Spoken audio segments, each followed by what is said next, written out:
In the heart of the ancient kingdom of Overking, where the sun bathed the golden plains and the rivers sang of forgotten legends, a warrior unlike any other rose from the shadows of history. Her name was Juliet, the Black Lioness, the unconquered, the bane of warlords and the savior of her people. The rise of the Black Lioness. Juliet was born under a blood-red moon, a rare omen that the elders whispered about in hushed tones. Her mother, a great warrior queen, died in battle before Juliet could speak, leaving the child to be raised by the war-hardened warriors of her clan. Unlike other children, Juliet did not play with dolls or listen to fairy tales. She trained.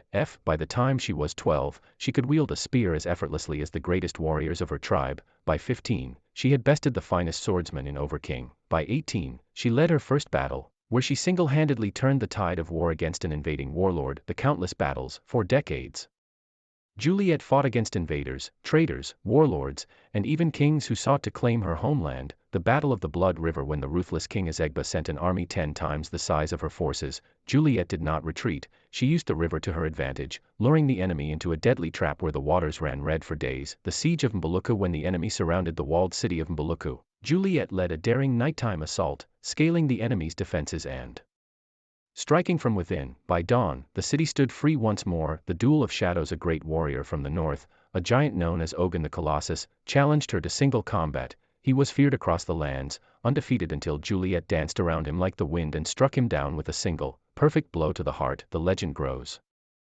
The legend grows. Word of Juliet's invincibility spread. Some believed she was blessed by the gods of war. Others claimed she was no mere mortal but a spirit of vengeance given form. No blade ever found its mark on her. No army could break her lines. No warrior, no matter how skilled, could best her. Despite her victories, Juliet was no tyrant. She did not fight for power or riches but for her people. When villages were burned, she rebuilt them. When children were orphaned by war, she took them in, training them to defend their homeland. The final battle. As the years passed, whispers of an unstoppable enemy arose. A conqueror from beyond the seas, known as the Iron Tyrant, who sought to enslave the lands of Overking. His army was vast, his weapons unlike anything Juliet had faced before, but she did not waver. On the battlefield of destiny, Juliet stood at the head of her warriors, her spear gleaming under the setting sun. The enemy came in waves, their armor impenetrable, their weapons deadly. Juliet fought like a storm unleashed. 4 days, the battle raged, yet Juliet never fell. When the dust settled, the Iron Tyrant lay dead at her feet,